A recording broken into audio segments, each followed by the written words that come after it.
السلام علیکم ورحمۃ اللہ وبرکاتہ۔ میں فیض ملک اور آپ دیکھ رہے ہیں اسلامی اخلاق۔ تو ویڈیو شروع کرنے سے پہلے میں آپ سب سے گزارش کرتا ہوں کہ اگر آپ ہمارے چینل پر نئے آئے ہو تو ہمارے چینل کو سبسکرائب کر لیں اور ساتھ میں بیل کا جو آئیکن ہے اس کو دبا دیں تاکہ ہماری ہر نئی آنے والی ویڈیو کا نوٹیفیکیشن سب سے پہلے آپ لوگوں کو ملتا رہے۔ چلیے ویڈیو شروع کرتے ہیں۔ اللہ کے نام سے شروع جو نہایت مہربان اور رحم کرنے والا ہے۔ ایک دفعہ حضرت علی رضی اللہ تعالیٰ عنہ کی خدمت میں ایک شخص آیا اور انتہائی ادب سے پوچھنے لگا، یا علی، کیا مرنے کے بعد انسان اپنے گھر واپس آتا ہے اور جو دنیا میں اس کے رشتہ دار تھے ان کو یاد کرتا ہے یا نہیں؟ تو حضرت علی رضی اللہ تعالیٰ عنہ نے فرمایا، افسوس ہے کہ زندہ انسان بھول بھی خود جاتے ہیں اور بھول جانے کا شکوہ بھی خود ہی کرتے ہیں۔ یاد رکھنا، جب انسان مر جاتا ہے تو موت کے بعد برزخ کے 21 دروازے ہیں اور ان 21 دروازوں میں 7 تعبیر ہیں۔ پہلے حصے میں موت کے بعد وہ لوگ ہوتے ہیں جن کے اعمال برے ہوتے ہیں، بے انتہا گناہ کرتے ہیں، جن کی وجہ سے بہت سے لوگ روتے ہیں، ان کے پاؤں اور ہاتھوں میں آگ کی زنجیریں پہنائی جاتی ہیں اور وہ روتے رہتے ہیں۔ ان کو اتنی اجازت نہیں ہوتی کہ وہ اپنے برزخ سے باہر نکل سکیں، کیونکہ ان کے لیے دوزخ کے دروازے کھل چکے ہوتے ہیں۔ نہ برزخ سے باہر جا سکتے ہیں اور نہ ہی ایک پل کے لیے ان کو آرام ملتا ہے۔ بس انتظار کرتے ہیں اس پل کا کہ اب ہمارا کیا ہوگا جب اللہ ہمیں روز محشر میں اٹھائے گا۔ دوسرے حصے میں وہ لوگ ہوتے ہیں جن کے اعمال نیک ہوتے ہیں، اللہ کے قریب ہوتے ہیں، جنہوں نے اپنے اعمال سے اللہ کی مخلوق کو فائدہ دیا اور اللہ کی عبادت کی۔ ان کے لیے جنت کے دروازے کھول دیے جاتے ہیں۔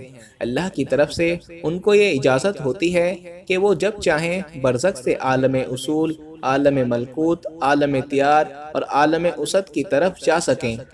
اس جہاں میں بھی آتے ہیں، پچھلے جہاں میں بھی جاتے ہیں، مقدس مقامات کی زیارت کو بھی جاتے ہیں، اور وہ نیک بندے کبھی کبھار اپنے زندہ لوگوں کے خواب میں بھی آتے ہیں اور ان کے لیے دعا بھی کرتے ہیں۔ اور تیسرے حصے میں وہ لوگ ہوتے ہیں جن کا ترازو برابر ہوتا ہے، ان کے گناہ تو اتنے نہیں ہوتے لیکن ان کی نیکیاں بھی اتنی نہیں ہوتی۔ انہوں نے کسی کو نہ نقصان دیا نہ فائدہ۔ ان اللہ کے بندوں کے لیے نہ دوزخ کا دروازہ کھلتا ہے نہ جنت کا۔ وہ دوسرے جہانوں میں جا نہیں سکتے۔ اللہ کی طرف سے ان کو یہ مہلت ضرور ملتی ہے کہ وہ زندہ انسانوں کی دنیا میں جائیں، اور ان کا قبر سے جانے کا ایک مخصوص وقت ہوتا ہے۔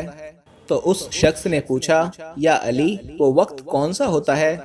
تو حضرت علی رضی اللہ تعالیٰ عنہ نے فرمایا، جس طرح سے انسان دن اور رات کی قید میں ہے، وہ اسی حساب سے اپنے وقت کو تشکیل دیتے ہیں، ویسے ہی مرنے کے بعد برزخ کی دنیا کا وقت تیار اور اسور کی جد میں ہوتا ہے۔ برزخ کا ایک نسور زندہ دنیا کے 7 دنوں اور 7 راتوں کے برابر ہوتا ہے۔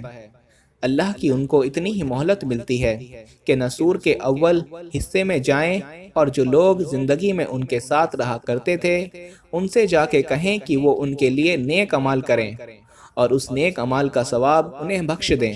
وہ شخص کہنے لگا، یا علی، ہماری دنیا کے حساب سے نسور کا اول حصہ کون سا ہے؟ تو حضرت علی رضی اللہ تعالیٰ عنہ نے فرمایا، وہ پہلا حصہ جمعرات کا ہوتا ہے۔ ہر جمعرات تمہارے مرحومین تمہارے گھر تشریف لاتے ہیں، تمہیں کہتے ہیں کہ جس طرح ہم مر چکے ہیں، نہ ایک نیکی بڑھا سکتے ہیں اور نہ ہی ایک گناہ کم کر سکتے ہیں، ویسے ہی ایک دن تم بھی مر جاؤ گے۔ وہ بار بار تم سب سے مخاطب ہو کر کہتے ہیں کہ میری آسانی کے لیے کچھ نیک عمل کرو، لیکن افسوس تو یہ ہے کہ زندہ لوگ اپنے مزے اور خواہشات کے پیچھے گھومتے رہتے ہیں، ان مرے ہوئوں کی آواز تک نہیں سنتے اور نہ ہی کوشش کرتے ہیں۔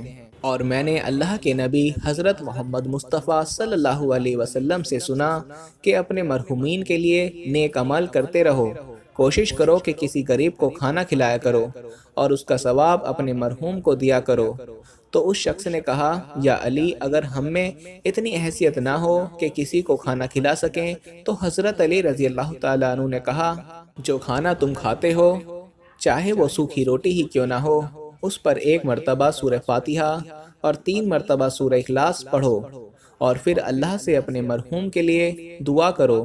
انشاءاللہ جب اس کا ثواب تمہارے مرحوم کو ملے گا تو وہ بھی تمہارے حق میں دعا کریں گے۔ اور جب کوئی مرا ہوا انسان برزخ سے زندہ لوگوں کے لیے دعا کرتا ہے تو اللہ وہ دعا ضرور قبول کرتا ہے۔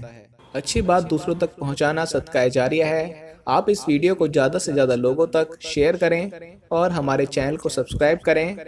اپنا خیال رکھیے گا، دعاؤں میں یاد رکھیے گا۔ اللہ حافظ۔